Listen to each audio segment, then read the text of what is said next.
여러분 안녕하십니까. 금요일 뉴스투데이 경남 소식 보내드리겠습니다. 오늘의 주요 뉴스입니다. 대법원이 청탁금지법 위반 혐의로 기소된 송도근 사천시장에게 시장직 상실형을 선고했습니다. 사천시는 부시장 권한대행 체제에 들어갔습니다. 윤석열 국민의힘 대선 후보가 고 노무현 전 대통령의 묘역을 찾아 노 전 대통령의 대통합 정신을 강조했습니다. 진주 민속 소싸움 경기가 2년 만에 재개됐습니다. 싸움소 100여 마리가 출전해서 박진감 넘치는 경기가 펼쳐졌습니다. 김해시 주촌면에 천여병상을 갖춘 대학병원급 수준의 의료시설이 들어섭니다. 이르면 2024년 완공됩니다. 창원 웅동 1지구 사업이 10년 넘게 표류하고 있습니다. 도의회 행정사무감사에서도 경남개발공사에 대한 질타가 쏟아졌는데요.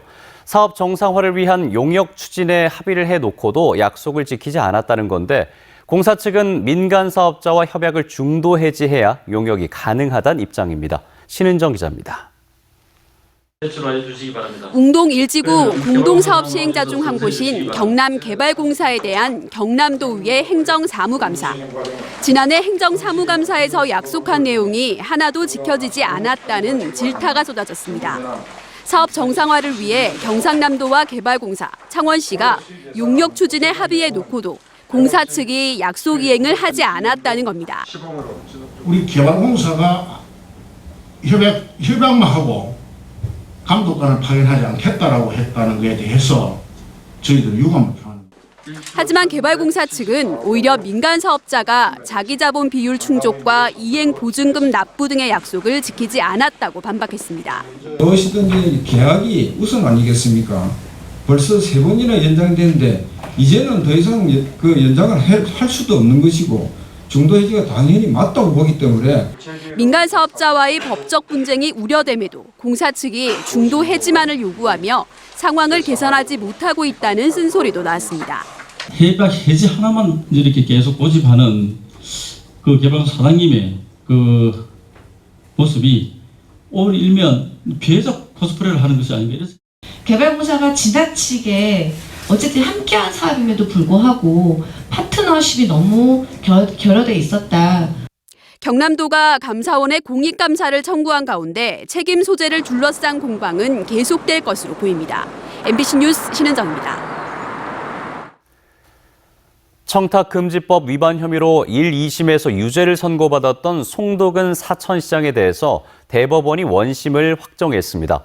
송 시장은 시장직을 잃었고 사천시는 부시장 대행 체제로 전환됐습니다. 이종승 기자가 보도합니다.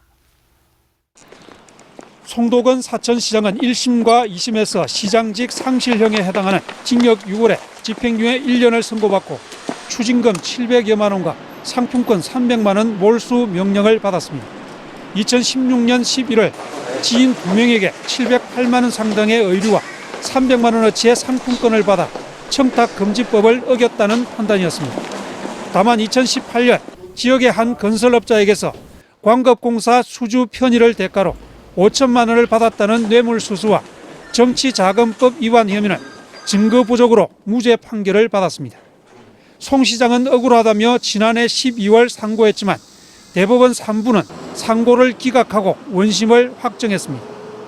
송 시장은 시장직을 잃게 됐고 사천시는 내년 6월 1일 지방선거 때까지 부시장 대행 체제로 전환됩니다. 시민분들께 시정중단이라는 이런 불리한 사태를 일으켜서 대단히 죄송하다는 말씀을 드립니다. 국민이 부시장 권한 대행을 중점으로 계속 중단 없는 시정이 잘 이루어지기를 바랍니다. 송 시장의 역점 사업인 송포산단과 사천 IC 복합 유통단지 조성 등 일부 사업은 차질이 우려됩니다. 시민사회단체는 송 시장의 사죄를 요구하는 한편 시의회에 견제 기능 강화를 주문했고 민주당 지역위원회도 중도 하차에 대해 배신감과 분노를 느낀다고 비난했습니다. 늦게나마 법의 심판이 내려지는 것에 대해서 환영하는 입장이고요. 한편으로는 시정 공백이 생기는 데 대해서 시민사회단체로서는 좀 우려가 큽니다.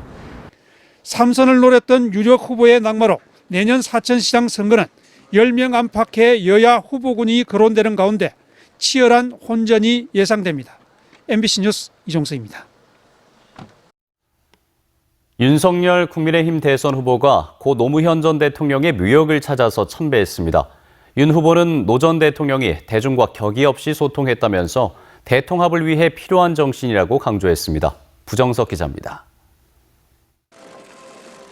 윤석열 국민의힘 대선 후보가 고 노무현 전 대통령의 고향인 봉하마을의 묘역을 처음으로 찾아 참배했습니다. 윤 후보는 노 전 대통령이 대중적으로 가장 많은 사랑을 받은 대통령이라고 밝혔습니다.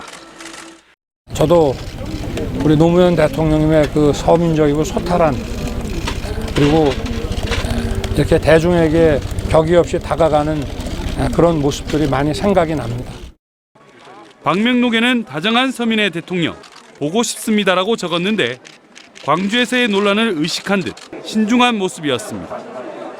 다만 노 전 대통령에 대한 검찰의 무리한 수사에 대해선 이미 검찰총장을 그만뒀기 때문에 사과하는 것은 맞지 않다고 말했습니다.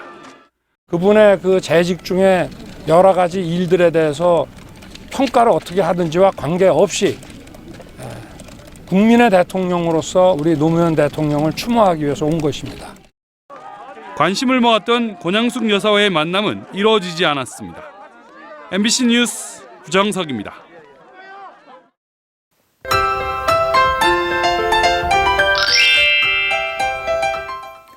오늘은 어제보다 아침 공기가 더 매섭습니다.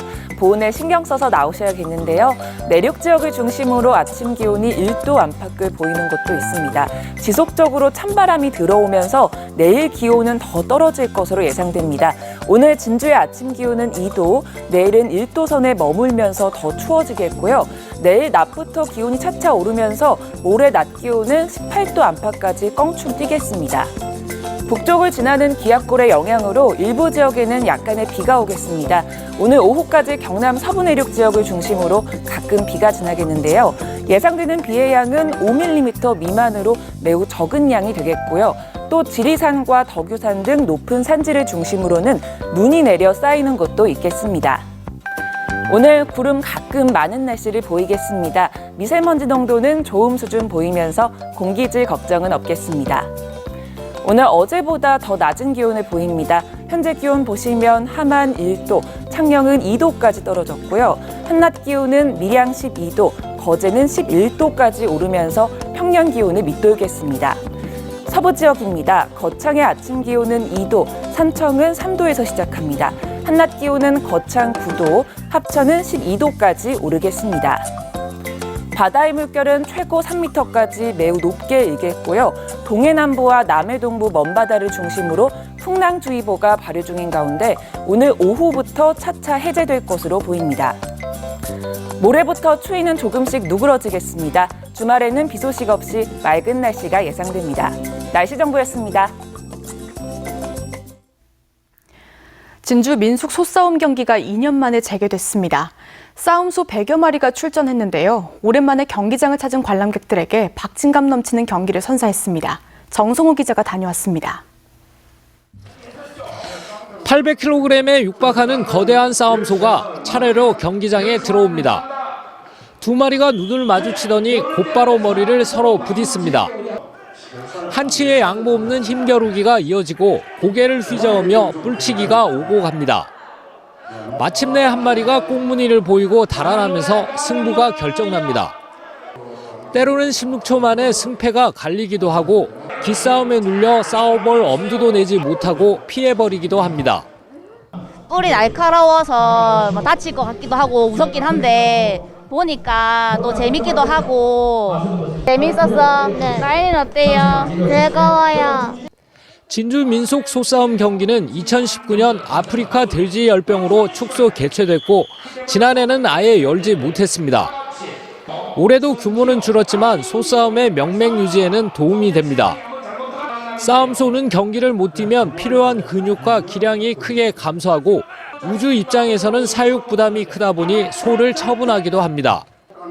실제로 전국적으로 대회가 사라지면서 진주 지역 싸움소는 170마리에서 50마리 가까이 줄었습니다. 여물값이라도 조금 생기기 때문에 우리 우수님들은 천만다행이라고 생각을 합니다. 올해 경기를 안 했다면 한 60% 정도는 소들이 없어진다고 봐야 됩니다. 이번 대회는 오는 14일까지 매일 13경기가 열리며 백신 완료 접종자와 음성 확인자 등으로 관람을 제한해 치러집니다. MBC 뉴스 정성호입니다. 김해시 주촌면에 천여 병상을 갖춘 대학병원급 수준의 의료시설이 들어섭니다. 이르면 2024년 완공되는데요. 중증 치료를 받기 위해서 원정 진료를 가야 했던 불편이 해소될 것으로 기대됩니다. 이재경 기자입니다. 경희대학교 가야의료원이 첫 삽을 떴습니다. 가야의료원은 사업비 4,300억 원을 들여 김해시 주촌면 이지 일반산업단지에 연면적 19만여 제곱미터 규모로 건립됩니다. 단일 병원 건물로는 전국 최대 면적입니다. 40여 개의 진료과와 권역응급의료센터를 비롯해 1,010개의 병상을 갖춘 인구 56만 김해 첫 대학병원급 의료기관입니다. 그동안 중증 치료를 받으려면 다른 지역을 이용했던 김해 시민들의 불편을 어느 정도 해소할 전망입니다. 2,300여 명에 달하는 고용 유발 효과도 기대됩니다. 상급병원이 김해는 하나도 없습니다. 원정 진료를 가야 되는 그런 불편을 겪어서 이번 경희의료원 기공식을 우리 시민 모두가 더없이 반갑게 수준 높은 의료 서비스 제공을 위해 의료진 확보에도 집중할 계획입니다.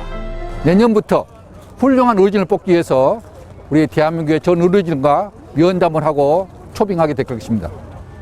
기공식을 시작으로 이제 첫 삽을 뜬 가야의료원은 이르면 오는 2024년 말 완공될 예정입니다. MBC 뉴스 이재경입니다. 투데이 경남입니다. 제31회 전국 민족극 한마당 개막식이 오늘 오후 3시 통영 이순신공원 전수관에서 열립니다. 마동호 습지보호지역 지정 관련 공청회가 오늘 오후 3시 고성군 농업기술센터 대강당에서 열립니다. 주부 민방위기동대 모범대원 표창 수여식이 오늘 오전 10시 30분 합천군청 대회의실에서 열립니다. 거창 시니어클럽 이전 개소식 및 관장 이취임식이 오늘 오후 3시 거창 시니어클럽에서 열립니다. 제13회 진주지역 민간인 희생자 합동위령제가 오늘 오후 1시 진주 문산체육관에서 열립니다. 검찰이 정치자금법 위반 혐의로 기소된 문준희 합천군수에게 2심에서도 당선 무효형에 해당하는 벌금 500만 원과 추징금 100만 원을 구형했습니다. 문 군수는 2014년과 2018년 두 차례에 걸쳐 지역 건설업자에게 모두 1,500만 원의 정치자금을 받은 혐의로 기소돼 지난 6월 1심에서 당선 무효에 해당하는 벌금 200만 원과 추징금 1,000만 원을 선고받았습니다. 함양군이 2016년 지원 근거가 없는 보조금 8억 3천만 원을 정부에서 받고 산양삼 6차 산업사업단은 개발이 끝난 제품을 납품받아서 판매하는 등 관련 규정을 위반한 사실이 감사원 감사에서 밝혀졌습니다. 감사원은 또 함양군의 과장급 공무원이 계약 체결 과정에서 관련 직원에게 600만 원을 받고 자신의 컴퓨터를 망치로 훼손해 감사를 방해한 사실을 적발하고 파면 조치를 함양군에 통보했습니다. 마을 상수도를 이용하던 주민들이 마을 단위로 지방 상수도 급수 전환을 일괄 신청하면 관로 연결 공사를 무료로 해주도록 남해군이 수도 급수 조례를 개정했습니다. 마을 상수도 이용 주민들은 행정이 관리하는 지방 상수도로 바꾸고 싶어도 관로 연결 공사비 부담 때문에 전환에 어려움을 호소해왔습니다. 창원시의 올해 투자 유치 금액이 역대 처음으로 3조 원을 돌파했습니다. 창원시는 우량제조 기업의 투자 협약과 공장 신증설 등을 통해 모두 85개의 기업을 유치했습니다. 투자 금액은 3조 3,166억 원, 신규 고용 5,453명으로 역대 최대 규모라고 밝혔습니다. 한국세라믹기술원은 전자기기 소재 내부에서 열 전달을 방해하는 산소를 제어해 전달 효율을 높일 수 있는 기술을 개발했다고 밝혔습니다. 연구팀이 개발한 기술을 적용한 결과 열 전달 효율이 기존보다 10에서 15% 향상됐으며 우주 항공 및 바이오 분야 등 방열 문제를 해결할 수 있는 실마리를 찾은 데 의미가 있다고 강조했습니다. 교육공무직 경남지부가 어제 영어회화 전문 강사의 무기계약직 전환을 촉구하며 박종훈 교육감과 면담을 시도하는 과정에서 도교육청 직원들과 충돌을 빚었습니다. 이들은 영어회화 전문 강사들이 1년마다 재계약을 하고 있어 국가인권위원회가 무기계약 전환을 주문했는데 뚜렷한 대책을 내놓지 않고 있다고 주장했습니다. B&K 경남은행이 한국형 무공해차 전환 100선언에 동참하고 ESG 경영 강화에 나섰습니다. 이는 정부의 2050 탄소 중립 정책에 참여하고 환경 개선을 위한 기업의 사회적인 책무를 다하겠다는 선언이며 경남은행은 오는 2030년까지 업무용 차량 200여 대 전부를 전기차나 수소차로 전환할 계획입니다. 닥경리 선생의 문학적인 업적을 기리는 제21회 토지문학제 평사리 문학대상 수상자가 선정됐습니다. 소설 부문은 아침이 있는 삶의 이태승 작가, 시 부문은 칼을 읽다의 유정 작가, 수필은 아귀의 윤정인 작가, 동화는 시드볼트의 설화랑 작가가 각각 뽑혔고 공지영 소설가는 하동 문학상을 받았습니다.